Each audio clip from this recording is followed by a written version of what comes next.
Okay. नाव last time ह्याच्यातले जे काही पिक्स होते आपण याच्यामधून ही बॅलन्स शीट केलेली होती जी इथे आपल्याला दिसते सध्या खाली. सो बॅलन्स शीटमध्ये लायबिलिटीज अँड ॲसेट साईड आपण कंप्लीट केलेली होती आणि देन आफ्टर त्याचा जो जो छोटासा पार्ट होता तो हा पार्ट होता, त्याचा रिमेनिंग पार्ट होता तो. ठीक आहे. हे झाल्यानंतर या बॅलन्स शीट नंतर आपण हा जो काही मॅन्युफॅक्चरिंग अकाउंट आहे हा मॅन्युफॅक्चरिंग अकाउंट आपण स्टार्टिंगचं जे काही आहेत पूर्ण टोटल ह्या गोष्टी बघितलेल्या. ह्याच्यामध्ये थोडेसे चेंजेस सांगितलेले होते आपण करावे लागतील, जेणेकरून आपण बोललेलो की मॅन्युफॅक्चरिंग अकाउंट डेबिट साईडला असेल opening stock of raw material, opening stock of work in progress, then after will write purchases less purchase return, आणि त्याच्यानंतर मग ज्या काही पोस्टिंग आहेत त्या वरती खालती झाल्या तरी पण चालतील. Manufacturing account credit side closing stock of raw material, closing stock of work in progress and sale of scrap, या तीनच गोष्टी असतील ज्या आपण डिस्कस केलेल्या होत्या. त्याच्यानंतर मॅन्युफॅक्चरिंग अकाउंट टॅली होईल. टॅली झाल्यानंतर जो बॅलन्स येईल तो आपण बोललेलो मोस्टली का 100% क्रेडिट साईडलाच येतो. बॅलन्स जो येतो तो जो आपण इथे लिहिलेला आहे बाय ट्रेडिंग अकाउंट, जो काही असेल बॅलन्स आलेला एक्सेस तो आपण काय करणार, ट्रान्सफर करणार ट्रेडिंग अकाउंटच्या डेबिट साईडला जो इथे आलेला आहे. बिकॉज हा मॅन्युफॅक्चरिंग अकाउंट आहे, ट्रान्सफर करतो ट्रेडिंग अकाउंटला म्हणून इथे लिहिलेलं आहे बाय ट्रेडिंग अकाउंट. आणि हा बॅलन्स सेम अमाऊंट इथे ट्रान्सफर झाले तर कुठून आली आहे तर इथे लिहिताना आपण लिहिणार टू मॅन्युफॅक्चरिंग अकाउंट. हा इफेक्ट डेबिट, देन हा इथे इफेक्ट आलेला तो क्रेडिट. त्याच्या अकाउंटमध्ये त्याचं नाव नाही लिहित म्हणून मॅन्युफॅक्चरिंग अकाउंटमध्ये ट्रेडिंग अकाउंटचं नाव लिहिलेलं आहे अँड ट्रेडिंग अकाउंटमध्ये आपण काय लिहितो टू मॅन्युफॅक्चरिंग अकाउंट, जी आहे ती बॅलन्सिंग फिगर असेल. ठीक आहे. अ पार्ट ऑफ इट ह्याला सोडून डेबिटमध्ये फक्त आणि फक्त पुढची एकच गोष्ट असेल जी असेल opening stock of finish goods, जी लास्ट टाइम आपण बोललेलो 3 टाईपचे स्टॉक असतील. रॉ मटेरियलचा स्टॉक असेल, वर्क इन प्रोग्रेसचा स्टॉक असेल आणि तिसरा होता तो फिनिश गुड्सचा स्टॉक असेल. सो रॉ मटेरियलचा स्टॉक, वर्क इन प्रोग्रेसचा स्टॉक तो ओपनिंग क्लोजिंग दोन्ही पण कुठे येत होते, मॅन्युफॅक्चरिंग अकाउंटमध्येच येत होते. ओपनिंग स्टॉक मॅन्युफॅक्चरिंग अकाउंटच्या डेबिट साईडला होते दोन्ही पण, आणि क्लोजिंग स्टॉक मॅन्युफॅक्चरिंग अकाउंटच्या क्रेडिट साईडला होते. जो नाव रिमेनिंग राहिलेला होता फिनिश गुड्सचा स्टॉक, तो फिनिश गुड्सचा ओपनिंग स्टॉक येणार ट्रेडिंग अकाउंटच्या डेबिट साईडला. बिकॉज इथे फिनिश गुड्स रिलेटेड ज्या काही प्रोसिजर असतील, ज्या काही गोष्टी असतील फिनिश गुड्स रिलेटेड, जेव्हा गुड्स कंप्लीट होतो सोल्ड करण्याच्या पॉईंट ऑफ व्ह्यूने, तेव्हा जी काही प्रोसेस असेल ती सगळी प्रोसेस ट्रेडिंग अकाउंटमध्ये होणार FY BComच्या पॉईंट ऑफ व्ह्यूने. आणि जेव्हा प्रोसेस चालू असते गुड्सवरती, रॉ मटेरियल असेल किंवा वर्क इन प्रोग्रेस असेल, त्याच्यावरती जी काही प्रोसेस होते, त्याच्यावरती जे काही एक्सपेन्सेस होत आहेत, ते सगळे एक्सपेन्सेस आपण कुठे शो केले, इथे मॅन्युफॅक्चरिंग अकाउंटमध्ये शो केले. डेबिट साईडला सगळे एक्सपेन्सेस होते आणि त्याच्यातून हे फक्त एक होता सेल ऑफ स्क्रॅप, जो भंगार वगैरे सोल्ड केल्यानंतर जो इन्कम येतो तो थोडाफार. ठीक आहे. याच्या व्यतिरिक्त आपण बोललो आता ट्रेडिंग अकाउंटमध्ये डेबिट साईडला असू दे किंवा क्रेडिट साईडला असू दे फिनिश गुड्स रिलेटेड सगळ्या पोस्टिंग असणार. आता डेबिट साईडला फक्त एकच गोष्ट येते, ती आहे opening stock of finish goods, आणि दुसरं आहे ते मॅन्युफॅक्चरिंग अकाउंट, जी लास्ट अकाउंटची बॅलन्स आलेली आहे ती आहे. ठीक आहे. या दोनच गोष्टी आहेत तिथे. याच्यानंतर ट्रेडिंग अकाउंटची क्रेडिट साईड. आता क्रेडिट साईडला कोणकोणत्या गोष्टी दिल्यात, क्रेडिट साईडला लिहिलेलं आहे बाय सेल्स, परचेस. आता सेल्स इथे आलेला आहे, परचेस आपण लिहिलेला मॅन्युफॅक्चरिंग अकाउंटच्या डेबिट साईडला, रॉ मटेरियल परचेस वगैरे. तिथे मॅन्युफॅक्चरिंग अकाउंटच्या क्रेडिट साईडला सेल्स नव्हता, बिकॉज सेल्स रॉ मटेरियलचा कधी करत नाही आपण ना, सेल्स वर्क इन प्रोग्रेसचा करतो. रॉ मटेरियलचा सेल्स का करणार, विकत घेतलं तर विकायचं कशाला परत, परचेस केलेला आहे तर. सेल्स तर फक्त फिनिश गुड्सचाच होणार आणि फिनिश गुड्स रिलेटेड सगळ्या पोस्टिंग ट्रेडिंग अकाउंटमध्येच होणार. सो बाय सेल्स फिनिश गुड्सचा होणार तर सेल्स येणार इथे. त्याच्यामधून लेस सेल्स रिटर्न, दॅट इज त्यालाच आपण रिटर्न इनवर्ड बोलतो. 2 वर्ड्स असतात, आयदर सेल्स रिटर्न और रिटर्न इनवर्ड. त्याच्यातून लेस करतो अँड रिमेनिंग सेल्स आपण आउटवर्डला लिहिणार. आता याच्या व्यतिरिक्त अजून कोणकोणत्या पोस्टिंग होत्या तर ह्या सगळ्या लास्ट इयरच्या पोस्टिंग आहेत. दॅट इज आपण बोलतो गुड्स लॉस्ट और डिस्ट्रॉयड. हे फिनिश गुड्सबद्दल होऊ शकतं. गुड्स लॉस्ट होतो, हरवतो गुड्स कुठेतरी, किंवा डिस्ट्रॉयड होतो, तुटतो वगैरे, डॅमेज होतो. सर ते दिले असेल तर ते लिहायचं आहे. Goods taken by proprietor. आता प्रोप्रायटर गुड्स घेऊन जाणार तर फिनिश गुड्सच घेऊन जाणार कोणाला द्यायला, किंवा स्वतःच्या फॅमिलीमध्ये किंवा काही असेल तर. इट मीन्स घेऊन जाणार तर प्रॉपर रेडीमेड गुड्सच घेऊन जाईल ना. रॉ मटेरियल कशाला घेऊन जाईल घरी तो, किंवा तो वर्क इन प्रोग्रेस, अर्धी प्रोसेस झाली आहे, अर्धी प्रोसेस बाकी आहे, सो कशाला घेऊन जाईल तो. सो कोणते गुड्स घेऊन जाणार, तो फिनिश गुड्सच घेऊन जाणार. So goods taken by proprietor, ज्याला आपण ड्रॉइंग बोलतो, बरोबर. ड्रॉइंगचे दोन इफेक्ट. आता दोन इफेक्ट कुठे देणार, trading account credit side, that is goods taken by proprietor. And second effect कुठे जाणार, आपण बोललेलो बॅलन्स शीट कॅपिटलमधून लेस करणार ना, त्यालाच ड्रॉइंग बोलतो ना आपण. लास्ट लेक्चरला बघितले आपण, इथे होता बॅलन्स शीटमध्ये लायबिलिटी साईडला कॅपिटल अकाउंट दिसतोय. कॅपिटल अकाउंटमध्ये इथे लेस ड्रॉइंग केलेली आहे, ही लेस ड्रॉइंग, त्याचा जो सेकंड इफेक्ट असतो तो, ठीक आहे, तो इथे दिलेला आहे. त्याच्या व्यतिरिक्त आता इथे काही काही गोष्टी दिलेल्या आहेत त्या पण बघूया. जसं पुढे लिहिलेलं आहे, गुड्स टेकन बाय प्रोप्रायटर झालं. नेक्स्ट आहे goods given as a free sample.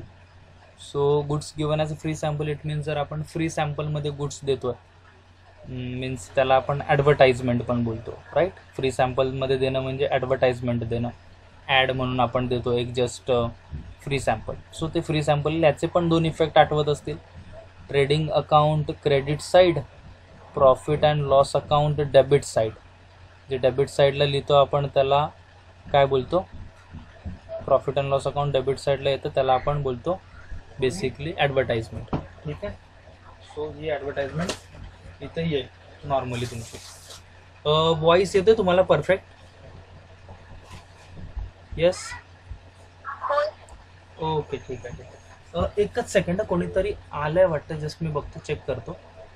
1 second फक्त.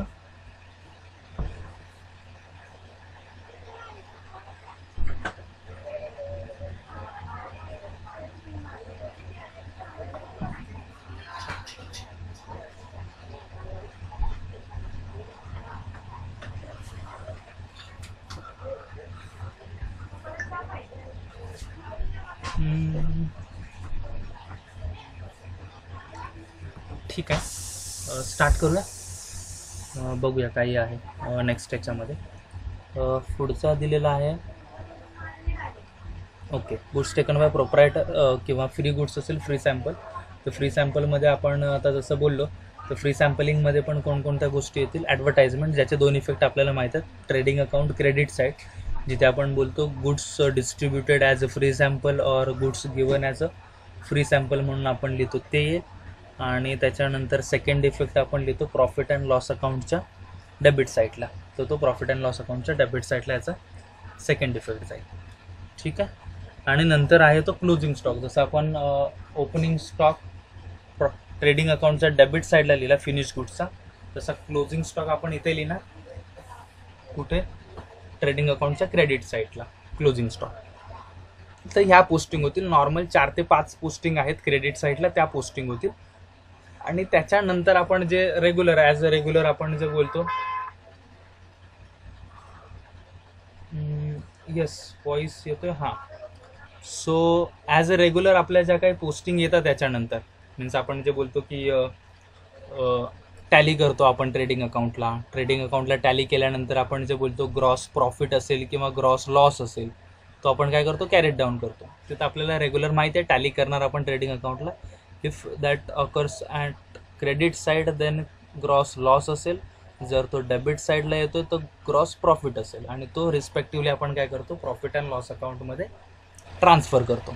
सो हे तुमचे असतील नॉर्मल ट्रेडिंग अकाउंट, जो इझी होता, सिम्पल होता, छोटासा आहे. डेबिट साईडला फक्त काय ओपनिंग स्टॉकच आहे, एक न्यू पोस्टिंग जर बघितली तर. बाकीची तर वरून एक पोस्टिंग येते, ती बाकीची जे आपण बोलतो वरून जी पोस्टिंग येते ती पोस्टिंग आहे. आणि त्याच्या व्यतिरिक्त मग बाकीच्या ज्या रेग्युलर पोस्टिंग आहेत त्याच आहे, ठीक आहे. ट्रेडिंग अकाउंटमध्ये काही डाऊट आहे कोणाला? येस, नाही आहे, येस, क्लिअर आहे ना, ठीक आहे. सो लास्ट राहिलेला आहे तो तुमचा प्रॉफिट अँड लॉस अकाउंट. हा झाला की मग तुमचा बेसिकली बोलू शकतो की फॉर्मॅट पॉईंट ऑफ व्ह्यूने तर सगळ्या होतील, बिकॉज याच्यामध्ये पार्टनर्स कॅपिटल अकाउंट वगैरे अशा काही गोष्टी नाही आहेत. सो डिरेक्टली तुम्ही काय करू शकता, अकाउंट्स सॉल्व करायला आपण नेक्स्ट लेक्चरपासून स्टार्ट करू शकतो. प्रॉफिट अँड लॉसमध्ये पण मोस्टली गोष्टी सेमच आहेत, बट या लोकांनी काय केलेलं आहे, त्याला थोडेफार पॉईंट हेडिंग वाईज डिस्ट्रीब्यूट केलेलं आहे. सो ते बघावं लागेल थोडं इन डिटेलमध्ये. सो आता हा तुमचा आहे इथे profit and loss account. Profit and loss अकाउंटमध्ये नॉर्मल आपण जे स्टार्टिंगला फर्स्ट पोस्टिंग तर हीच असेल, ग्रॉस लॉस असेल किंवा ग्रॉस प्रॉफिट असेल तो ब्रॉड डाऊन होईल. आयदर जर ग्रॉस लॉस असेल तर profit and loss account debit side, and if there is a gross profit then it will be shown on profit and loss account credit side. Again आपल्याला एक गोष्ट माहिती आहे, profit and loss अकाउंटमध्ये सगळ्या posting ज्या होतात त्या ऑफिस रिलेटेड असतात, बरोबर. ऑफिस रिलेटेड किंवा आपण बोलू शकतो सेलिंग आणि डिस्ट्रीब्युशन डिपार्टमेंट रिलेटेड ज्या काही पोस्टिंग असतील त्या सगळ्या पोस्टिंग आपल्या प्रॉफिट अँड लॉस अकाउंटमध्ये असतील. ठीक आहे. सो मीन्स आता ह्या इयरला असं चेंज नवीन काय होतं, फक्त मॅन्युफॅक्चरिंग अकाउंट इट मीन्स फॅक्टरीचा अकाउंट. जो लास्ट इयरपर्यंत फॅक्टरी कोणता अकाउंट बोललं तर ट्रेडिंग अकाउंट बोलायचो, बट आता या टॉपिकसाठी काय होणार, या टॉपिकसाठी आपण बोलणार manufacturing account it means factory related account, where raw material and work in progress goods काय होतं प्रोसेस होतात. बट ट्रेडिंग अकाउंट असेल तर ओनली रिलेटेड विथ फिनिश गुड्सशी रिलेटेड काही असेल तर ट्रेडिंग अकाउंटमध्ये, अदर दॅन दॅट तर आपण काही डील करत नाही ट्रेडिंग अकाउंटमध्ये. ठीक आहे. आणि जस्ट जर रिमेनिंग राहिलेलं आहे प्रॉफिट अँड लॉस अकाउंट तो ऑफिस रिलेटेड असेल आणि selling and distribution department related. आता तिथे सरळ सरळ लिहिलेलं पण आहे डेबिट साईडला.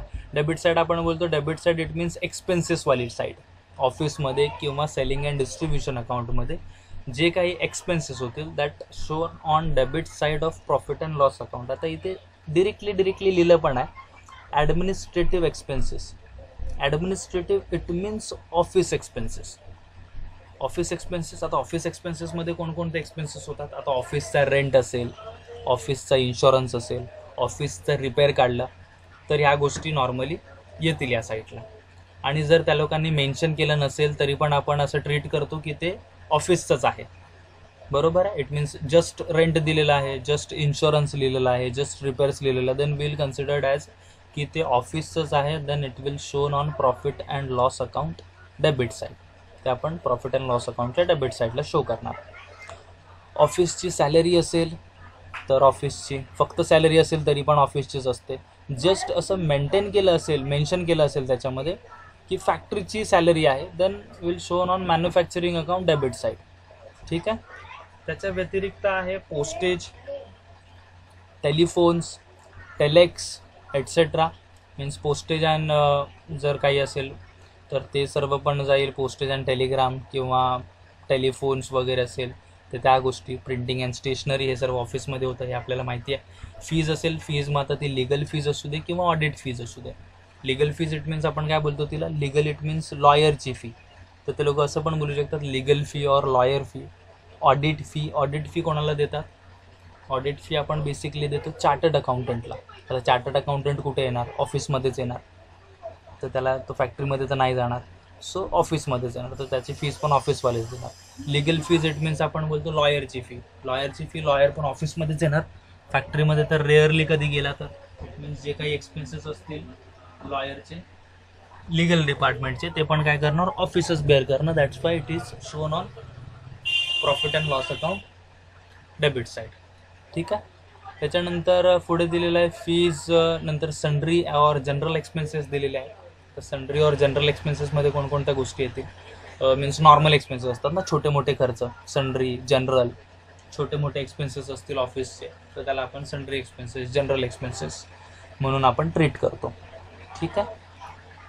अजून आहे थोडी डेबिट साईड, आता ती दुसऱ्या पेजवर आहे, ती पण बघूया. इथे आहे.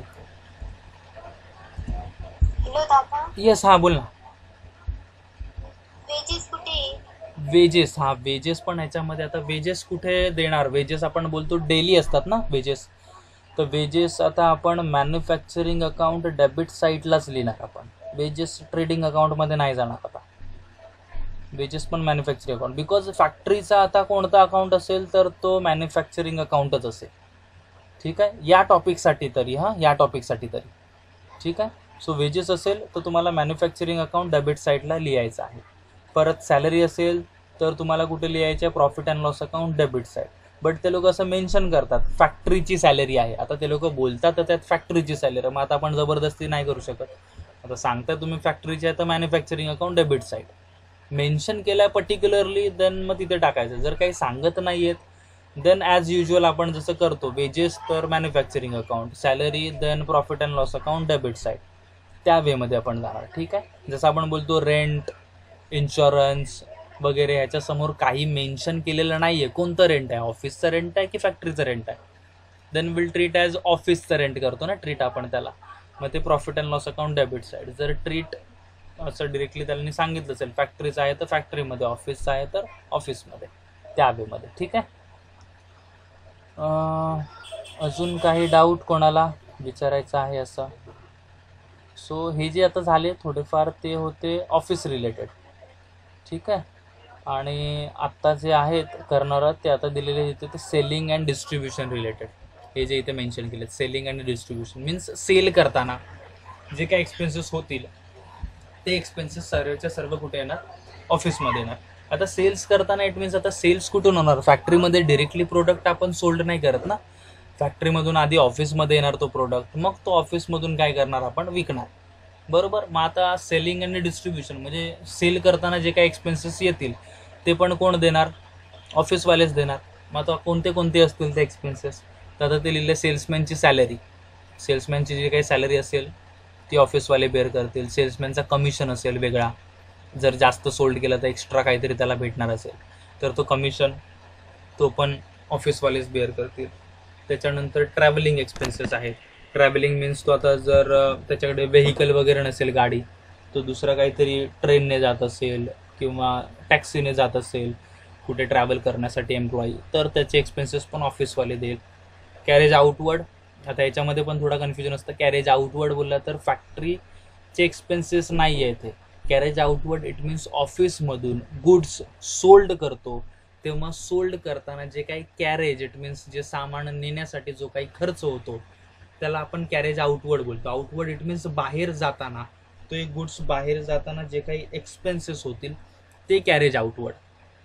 तर कॅरेज आउटवर्ड कुठे जाणार, ऑफिसमध्ये. आणि कॅरेज इनवर्ड कुठे लिहितो, carriage inward manufacturing account debit side. फॅक्टरीमध्ये होतात ना, फॅक्टरीमध्ये होतात तर मॅन्युफॅक्चरिंग अकाउंट डेबिट साईड. ठीक आहे. ट्रेडिंग अकाउंटमध्ये काहीच नाही टाकायचं आपल्याला डेबिट साईडला. तरी ट्रेडिंग अकाउंटमध्ये डेबिट साईडला फक्त काय येतं आहे, फिनिश गुड्सचा ओपनिंग स्टॉक, बस दॅट्स ऑल. बाकी तर काहीच नाही आहे डेबिट साईडला. ठीक आहे. त्याच्या व्यतिरिक्त काय लिहिलं आहे, कॅरेज आउटवर्ड, फ्रेट आउटवर्ड असेल, ड्युटीज असतील, म्हणजे बाहेर जाताना जे काही एक्सपेन्सेस होतील, वेगवेगळे टोल चार्जेस असतील, काही होणार असेल, then it will be shown on profit and loss account debit side. खूप मोठी आहे side. Again warehousing charges, warehousing charges it means final goods, finish goods जो असतो तो आपण स्टोअर करून ठेवतो जास्त दिवसासाठी टिकण्यासाठी, मग ते वेअर हाऊसचे एक्सपेन्सेस ऑफिसवाले बेअर करणार, तो सो जाणार कुठे, profit and loss account debit side. Packing expenses, तर पॅकिंग वगैरे करून देणार. म्हणजे आता केक वगैरे असेल, केक शॉप असेल तर केक शॉपमध्ये आपण जातो तेव्हा ते, आता जर बघितलं मॉन्जिनिस वगैरे केक आपण ऐकलेलं असेल नाव, तर मॉन्जिनिसमध्ये काय होतं, मॉन्जिनिसचे केक दुसऱ्या ठिकाणी बनतात, एका फॅक्टरीमध्ये बनतात आणि तिथून मग ते मॉन्जिनिसच्या वेगवेगळ्या ब्रांचेसमध्ये पोचवले जातात, ते जसे त्यांचे फ्रँचायझीस असतात तिथे. मग आता ते लोक काय करतात, तिथे डिरेक्टली ठेवतात ते लोक शॉप तसं त्याच्या ह्याच्यामध्ये, आणि मग पॅकिंग एक्सपेन्सेस कोण बेअर करणार, ते ऑफिसवाले बेअर करणार, जिथून तो विकला जातो मटेरियल. म्हणजे तो बॉक्स वगैरे त्याच्यावरती पॅक करतात, त्याच्यामध्ये काही ते कॅन्डल वगैरे देतात किंवा नाईफ वगैरे टाकतात, मग तो एक्सपेन्सेस कोण बेअर करणार, ऑफिसवाले बेअर करणार. सो ते पॅकिंग एक्सपेन्सेस असतील. सो ते झाले. Royalty on sale, royalty on sale, आता ही गोष्ट माहिती आहे रॉयल्टी काय असते ॲक्च्युली. रॉयल्टी मीन्स, आता तुमच्याकडे जे बुक तुम्ही आता कोणी परचेस केलं असेल तर तुम्हाला माहिती असेल, आता जे अकाउंटचं बुक आहे तुमचं बेसिकली, ते बुक ना अकाउंटचं रायटर आहे ऐनापुरे म्हणून. ठीक आहे. जो तुमचं अकाउंटचं बुक आहे ऐनापुरे हा रायटर आहे. अँड जो पब्लिकेशन आहे तुम्हाला माहिती असेल की मनन प्रकाशन मोस्टली प्रेफर करतात हे करण्यासाठी. म्हणजे मनन प्रकाशनचं जे बुक आहे मीन्स मनन प्रकाशन हा पब्लिकेशन हाऊस आहे, त्याच्या अंडरमध्ये ऐनापुरेने काय केलेलं आहे, बुक लिहिलं. आता बुक लिहिणं म्हणजे बुकचं लिहिण्याचं नॉलेज, त्याचं क्वालिफिकेशन तेवढं झालेलं आहे, त्याच्यामुळे त्याने ते बुक लिहिलेलं आहे. आता ते बुक लिहिल्यानंतर तो काय करतो, त्याच्याकडे तेवढे पैसे नसतील किंवा आता तो काय करतो, तो बाकीची कामं करत बसत नाही. मग तो काय करतो, एका पब्लिशिंग हाऊसला पकडतो. म्हणजे झालं मनन प्रकाशन. मनन प्रकाशन काय करणार, जे त्याने लिहिलेलं आहे ते सगळ्या गोष्टी तो टाईप करणार. टाईप करण्यासाठी ते लोक माणसं बसवणार. म्हणजे तो रायटर लिहत नाही, हे सर्व टाईप करत नाही. नॉर्मल आपण जे कविता वाचतो किंवा स्टोरी वगैरे असतील, कादंबरी वगैरे, आता रायटर काय टाईप करत बसतो का सगळं? हे तो काय करतो, जस्ट पेपरवरती लिहितो. जसं त्याला सुचत जातं, नवीन नवीन स्टोरी क्रिएट होते, तसं तो लिहितो नॉर्मल पेजवरती. आणि मग तो काय करतो, पब्लिशरला पकडतो, त्याला बोलतो की अशी अशी स्टोरी आहे. मग ते लोक रीड करतात. ज्यांना जर स्टोरी आवडली तर ते बोलतात ठीक आहे, आम्ही ही प्रिंट करू. मग प्रिंट करताना मग ते लोक काय करतात, मग त्याच्यावरती वेगवेगळं लिहिणार, पूर्ण मीन्स ते टाईप करणार. मग टाईप केल्यानंतर 1-2 वेळा करेक्शन करणार, मीन्स परत एकदा रीड करणार, प्रूफ रिडिंग वगैरे, की प्रॉपर टाईप झालेलं आहे काय, कुठे प्रिंटिंग मिस्टेक तर नाही येत ना. मग ते झाल्यानंतर त्याचं कवर पेज, बॅक पेज, त्याची डिझाईन कोणती असणार, हे सर्व होणार त्याच्यामध्ये. मग ते फ्रंट पेजवरती कशी नावं लिहायच्यात, कोणाकोणाची नावं येणार. त्याच्यानंतर पूर्ण रेडी झाल्यानंतर त्याची काय करणार, MRP ठरवली जाणार, प्राईज जी आपण बोलतो ती. आणि ती प्राईस ठरवली गेल्यानंतर मग दोघांमध्ये, मीन्स त्या मनन पब्लिकेशनमध्ये आणि जो त्याचा रायटर आहे त्याच्यामध्ये, या दोघांमध्ये काय होणार, एक म्युच्युअल अंडरस्टँडिंग होऊन दोघांचा प्रॉफिट रेशो ठरणार. सो प्रॉफिट रेशो ठरणार तर ऐनापुरेला काहीतरी प्रॉफिट भेटला पाहिजे, बिकॉज ते त्याने बुक लिहिलेलं आहे. आणि मनन पब्लिकेशनचा पण काहीतरी इन्कम असणार, बिकॉज त्यांनी सगळा एक्सपेन्सेस बेअर केला आहे. त्या बुकचा मागे लागणारा रॉ मटेरियल, तो पेपर वगैरे लागणार, तो ते टाईप करताना ते इंक, प्रिंट करताना इंक लागलेली आहे ती इंक, त्याच्यानंतर cover page, back page develop करताना किंवा टाईप करताना जो एडिटरला अपॉइंट केला असेल तो, टाईप रायटरला अपॉइंट केला असेल तो टाईप रायटर ज्याने टाईप केला आहे, आणि त्याच्यानंतर तो मनन पब्लिकेशनचा ओनर असेल तो, त्या सर्वांचा तो प्रॉफिट निघणार. मीन्स असे असतात. मग जो रायटरला जे पैसे भेटतात, त्या रायटरला पैसे भेटतात त्याला आपण रॉयल्टी बोलतो. जी इथे लिहिलेली आहे रॉयल्टी ऑन सेल. सेलवरती का भेटते, बिकॉज जसं आपण बोलतो एम्प्लॉई असेल तर महिन्याची सॅलरी असते, फॅक्टरीमध्ये जॉब करतो तर डेली वेजेस असतात, तसे रायटरला रॉयल्टी भेटते सेल्सवरती म्हणजे जेवढे बुक विकणार तेवढे जास्त त्याला रॉयल्टी भेटणार. त्याचं असं नाही आहे फिक्स्ड इन्कम की बाबा तुला एवढे इन्कम आम्ही देणार, असं मनन प्रकाशन नाही बोलणार. 1 सेकंड, कोणीतरी जॉईंट होते वाटतं. ओके, खूप लेट झाला वाटतं उशाला. ठीक आहे, थोडंफार झालेलं आहे आमचं. Mostly profit and loss account चालू आहे, ज्याच्यामध्ये आपण काय बघतोय, रॉयल्टी ऑन सेल्स. ठीक आहे, रॉयल्टी ऑन सेल्स चालू आहे इथे. सो याच्यामध्ये काय करत होतो आपण, की जो रायटर असेल त्या रायटरला काय बोलतात, पर बुक मागे. आता तो MRP जर त्याची 200 रुपये असेल, 200 रुपीज MRP असेल, आणि त्यांचं सपोज ठरलं असेल 50% आपण घेऊ, तर 50% त्या मनन पब्लिकेशनवाले आणि 50% असणार ते ऐनापुरेचे. मग जेवढे बुक सोल्ड होणार त्याच्यामागे त्याला 50% भेटत जाणार. जर एक बुक विकला गेला त्याचा तर 100 रुपये भेटणार, 2 बुक विकले गेले 200 रुपये भेटणार, 3 बुक तर 300 रुपये, असे त्याला पैसे भेटत जाणार. सो त्याला आपण काय बोलतो, रॉयल्टी बोलली जाते त्या वर्डला. ठीक आहे, सो या टाईपमध्ये जाईल. नेक्स्ट लिहिलेलं आहे लोकांनी, advertising and sales promotion expenses. Same product आपण ॲडव्हर्टाईज करतो, त्याला सेल्स प्रमोट करतो, मीन्स त्याची ॲडव्हर्टायझिंग असेल वगैरे वगैरे या सर्व गोष्टी. तर हे पण कोण देणार, ऑफिसवालेच बेअर करणार, तर ते पण ऑफिस एक्सपेन्सेस. अगेन इथे लिहिले goods given as free sample, यालाच ॲडव्हर्टाइजमेंट बोलतो ना. मग हे दोन्ही सेमच आहे बघायला गेलं तर, फ्री सॅम्पल असू दे किंवा ॲडव्हर्टाइजमेंट असू दे, जवळपास सेमच आहे. तर या सर्व गोष्टी काय असणार, सेलिंग अँड डिस्ट्रीब्युशन डिपार्टमेंटमध्ये तुमच्या येतील. That is shown on profit and loss account debit side.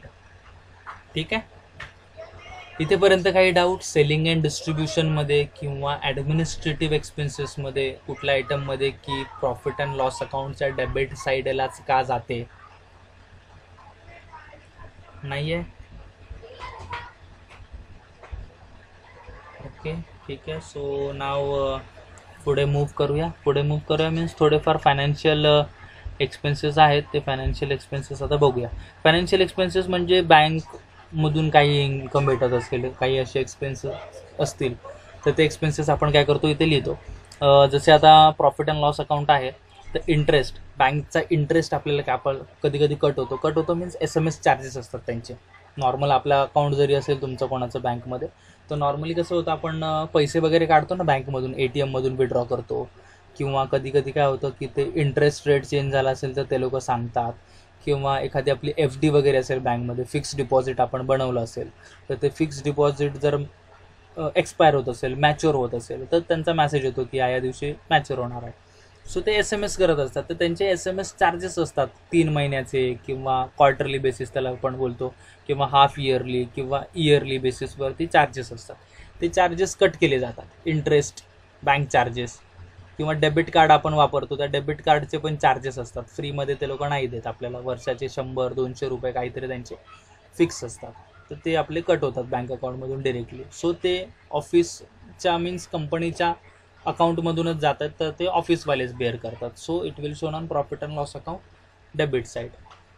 Again bad डेब्टचा सेकंड इफेक्ट तर आपल्याला माहितीच आहे, डेटरमधून लेस करतो. Second effect profit and loss account debit side. Discount on debtor पण देतो, ते पण आपल्याला माहिती आहे. सेकंड इफेक्ट लेस करतो डेटरमधून. सेकंड इफेक्ट डिस्काउंट ऑन डेटर, profit and loss account debit side. Again depreciation पण माहिती आहे, डेप्रिसिएशन पण आपण काय बोलतो, लेस कुठून करतो आपण, तिकडून लेस करणार आपण, दॅट इज आपण बोलतो ह्याच्यामधून बॅलन्स शीटमधून, ॲसेटमधून लेस करणार, आणि तिथून जो डेप्रिसिएशनचा सेकंड इफेक्ट असेल profit and loss account debit side. It means almost सेमच आहे. मग तो वेगवेगळ्या ॲसेटवरती वेगवेगळा डेप्रिसिएशन असेल, त्या हिशोबाने त्याचा डेप्रिसिएशन येत जाईल इथे. अगेन लास्ट लिहिलेलं goods lost or destroyed. Goods lost or destroyed हे कुठे करतो आपण, आता ह्याचा इफेक्ट दिलेला first effect trading account credit side, goods lost or destroyed. जर असं काही झालं असेल तर तो, किंवा आपण बोलतो ना गुड्स लॉस बाय फायर, तर ते फायर इन्शुरन्सचं क्लेम वगैरे असायचं लास्ट इयरला. 3 इफेक्ट, 2 इफेक्ट कधी कधी यायचे. मग ते गुड्स लॉस झालेले आहेत तर ट्रेडिंग अकाउंट क्रेडिट साईड. जेवढं गुड्सचं नुकसान झालेलं आहे ते profit and loss account debit side. आणि जेवढा इन्शुरन्स क्लेम भेटायचा तो इन्शुरन्स क्लेम जायचा आपला बॅलन्स शीट ॲसेट साईड. आठवतं आहे, ह्या सगळ्या ॲडजस्टमेंट परत तुम्हाला एकदा रिवाईज कराव्या लागणार, एकदा बघावं लागणार परत उघडून बुक. सेमच आहे, असं काही वेगळं नाही आहे. फक्त याच्यामध्ये मॅटर कोणी क्रिएट केलेला आहे जस्ट थोडासा असेल तर तो मॅन्युफॅक्चरिंग अकाउंटमध्ये, त्याच्यामध्ये थोडंसं कन्फ्युजन त्यांनी केलेलं आहे. इथे जस्ट आता इथे प्लांट अँड मशिनरी एक आलेला आहे डेप्रिसिएशनमध्ये. प्लांट अँड मशिनरी आपण काय बोललेलो, फॅक्टरीमध्ये यूज होतं ना depreciation on plant and machinery, तर ते फॅक्टरीमध्ये यूज होतं, तर फॅक्टरीमध्ये त्याचं डेप्रिसिएशन जाणार मॅन्युफॅक्चरिंग अकाउंट डेबिट साईडला. बट जर त्यांनी असं स्पेसिफिकली सांगितलेलं आहे की बाबा प्लांट अँड मशिनरी ही कुठली आहे, ऑफिसची आहे, ऑफिसचे आहे तर ऑफिसवाले देतील. आता कदाचित असं पण होऊ शकतं ना की एखादी मशीन वगैरे ऑफिसमध्ये पण आपण यूज करतोय, मग ती मशीन आपण ऑफिसमध्ये यूज करतोय तर आपल्याला काय करावं लागेल, त्याचं डेप्रिसिएशन ऑफिसवाले देणार. तर असू शकतं, मेन्शन केलं असेल त्याच्यानुसार, ठीक आहे. बट जर काही मेन्शन नाही केलं प्लांट अँड मशिनरीबद्दल, तर plant and machinery always treat on manufacturing account debit side, कारण मशिनरी आपण फॅक्टरीमध्येच ठेवतो आणि फॅक्टरी मीन्स मॅन्युफॅक्चरिंग अकाउंटमध्येच शो होणार, ठीक आहे. Goods loss by destroyed by fire झालं लूज. त्याच्यानंतर loss on sale of fix asset. Fix असेटवरती जर आपल्याला काही लॉस झाला असेल तर तो लॉस पण कुठे आपण शो करणार, प्रॉफिट अँड लॉस अकाउंटच्या डेबिट साईडला. मीन्स आपण जर बोलतोय की एखादा ॲसेट 50,000चा आहे, आपण विकला किती त्याला 45,000चा, तर लॉस झाला 5,000 रुपयाचा. लॉस झाला म्हणजे एक्सपेन्सेस, आणि एक्सपेन्सेस आपण शो करतो प्रॉफिट अँड लॉस अकाउंटच्या क्रेडिट साईडला. अगेन इथे आता ॲप्रोप्रिएशन्स दिलेले आहेत. इन्कम टॅक्स आहे, म्हणजे जर काही इन्कम टॅक्स आपण पे करतो तो ऑफिसमधूनच पे करणार, तर ते झाले. रिझर्व्स वगैरे दिलेले आहेत, हे विचारत नाहीत बेसिकली, तर हे थोडं इग्नोर केलं तरी चालेल, कारण याच्यामध्ये कन्फ्युजन होणार. रिझर्व्स बोललं तर तुम्ही विचार करणार लायबिलिटीवाला रिझर्व आहे की हा प्रॉफिट अँड लॉसवाला रिझर्व आहे, तो थोडासा इग्नोर करायचा आहे, ठीक आहे. आणि इथे लास्टला लिहिलं net profit. Net profit it means जे आपण profit and loss account tally करतो, टॅली केल्यानंतर डेबिटला येतो तो नेट प्रॉफिट, आणि प्रॉफिट आपण ट्रान्सफर कुठे करतो, कॅपिटल अकाउंटमध्ये जाऊन ॲड करतो तो. सो ही असेल ना तुमची टोटल प्रॉफिट अँड लॉस अकाउंटची डेबिट साईड, ज्याच्यामध्ये ऑफिस एक्सपेन्सेस होते, ज्याच्यामध्ये सेलिंग अँड डिस्ट्रीब्युशन एक्सपेन्सेस होते, फायनान्स रिलेटेड थोडे एक्सपेन्सेस होते, बँक चार्जेस होते, बॅड डेब्ट्स होता, डिस्काउंट ऑन डेटर्स होता, डेप्रिसिएशनचे एक्सपेन्सेस होते, goods loss by fire, goods destroyed by fire, ते सर्व, आणि loss on sale of fix asset हे एक होतं याच्यामध्ये. इन्कम टॅक्स वगैरे या सर्व गोष्टी प्रॉफिट अँड लॉस अकाउंटच्या डेबिट साईडला शो होतील. ठीक आहे. काही डाऊट असेल तर विचारू शकता, बिकॉज लास्ट राहिलेली आहे गोष्ट. Last it means profit and loss अकाउंटची क्रेडिट साईड राहिलेली आहे फक्त. जर डाऊट असेल you can just on your mic on करू शकता आणि तुम्ही तुमचा डाऊट विचारू शकता. ठीक आहे. लास्ट राहिलेलं जसं बोललो, last it means profit and loss account credit side आता रिमेनिंग आहे. क्रेडिट साईडला आता कोणकोणत्या गोष्टी आहेत त्या बघूया. जस्ट आपण ॲज युजल आपण जे बोलतो की ग्रॉस प्रॉफिट शो करणार आपण क्रेडिट साईडला. So gross profit brought down ते आलं. त्याच्यानंतर आपण बोलतो प्रॉफिट अँड लॉसला ऑफिसचे जे काही इन्कम असतात ते इन्कम शो करतो ना आपण. सो ऑफिसचे इन्कम इट मीन्स कोणकोणते येतील इन्कम ऑफिसचे इन्कम इट मीन्स आपण बोलणार कमिशन रिसिव्ड. इट मीन्स जे काही रिसिव्ड असेल ते सगळं आपण कुठे शो करतो, प्रॉफिट अँड लॉस अकाउंटच्या क्रेडिट साईडला. Commission received, rent received, discount received, interest on investment received, हे सगळ्या गोष्टी असतील त्या सर्व कुठे असतात, सगळ्या आपण प्रॉफिट अँड लॉसच्या क्रेडिटला करतो. जसं इथे लिहिलं पण आहे. येस, काही डाऊट कोणाला? ओके. जसं इथे लिहिलेलं आहे, commission received profit and loss account credit side, discount received profit and loss account credit side, discount from creditor, जो डिस्काउंट क्रेडिटर कधी कधी डिस्काउंट मागतात तर तो प्रॉफिट असतो आपला, तर तो डिस्काउंट ऑन क्रेडिटर कुठे येणार, मीन्स आपण काय करतो क्रेडिटरमधून मायनस करतो आणि इथे आपण लिहून टाकतो. ठीक आहे. त्याच्यानंतर interest on loans given to outsiders, कोणाला आपण इंटरेस्ट दिला असेल, लोन दिलं असेल, त्या लोनवरती इंटरेस्ट भेटला आपल्याला, अगेन तो आपला इन्कम आहे. It means profit and loss account debit side. इथे एवढं दिलेलं आहे. तर रिमेनिंग आहेत आपले पुढच्या पेजवरती. इथे लिहिलेलं आहे income that is a dividend on investment, म्हणजे इंटरेस्ट ऑन इन्व्हेस्टमेंट असेल किंवा डिव्हिडंड भेटत असेल आपल्या इन्व्हेस्टमेंटवरती. शेअर्सवरती डिव्हिडंड भेटतो ना आपल्याला normally, equity share, preference shares असतील तर. मग जो काही डिव्हिडंड भेटतो आपल्याला तो डिव्हिडंड काय होणार, profit and loss account credit side, that is income आहे आपला. आणि लास्ट आहे जसं आपण बोललेलो की loss on sale of asset जर डेबिट साईडला जातं बिकॉज लॉस आहे, तर profit on sale of asset असेल, फिक्स ॲसेटवरती जर विकल्यानंतर प्रॉफिट झाला असेल, then it will shown on profit and loss account credit side, कारण प्रॉफिट झालेलं आहे आपल्याला. ठीक आहे. सो त्या बेसिसवरती लॉस असेल तर डेबिटला जाईल, प्रॉफिट असेल तर क्रेडिटला जाईल. इट मीन्स ॲसेट जर 50,000चा असेल आणि आपण सोल्ड केलेलं आहे 55,000ला, इट मीन्स 5,000चा प्रॉफिट होतो, 5,000चा प्रॉफिट होतो. It means it will be shown on profit and loss account credit side. ठीक आहे. आणि अगेन आपण जे बोलतो normal profit and loss account tally करणार, आणि टॅली केल्यानंतर आपण कुठे ट्रान्सफर करतो त्याला, बॅलन्स शीटच्या लायबिलिटी साईडमध्ये. जर प्रॉफिट असेल तर कॅपिटलमध्ये ॲड करणार, आणि जर नेट लॉस असेल देन आपण कॅपिटलमधून लेस करणार. ठीक आहे. सो हा असेल तुमचा complete profit and loss account, तुमची बॅलन्स शीट, मॅन्युफॅक्चरिंग अकाउंट आणि ट्रेडिंग अकाउंट, पूर्ण फॉर्मॅट होणार तुमचा या टॉपिकचा. याच्यामध्ये काही डाऊट कोणाला, काही क्वेरीज, काही समजलं नाही, कोणती पोस्टिंग असेल वगैरे, बिकॉज इझी होतं, एवढं काही डिफिकल्ट नव्हता आजचं तरी, बिकॉज प्रॉफिट अँड लॉस वगैरे आपल्या ओळखीचं आहे, बाकीच्या गोष्टी पण ओळखीच्या होत्या. येस, कोणाला डाऊट? उषा, समजले? लेट आली आहेस तरी? ओके, ठीक आहे. बाकीचं तर लेक्चर तसा रेकॉर्डेड आहे, सो त्याच्यामुळे एवढं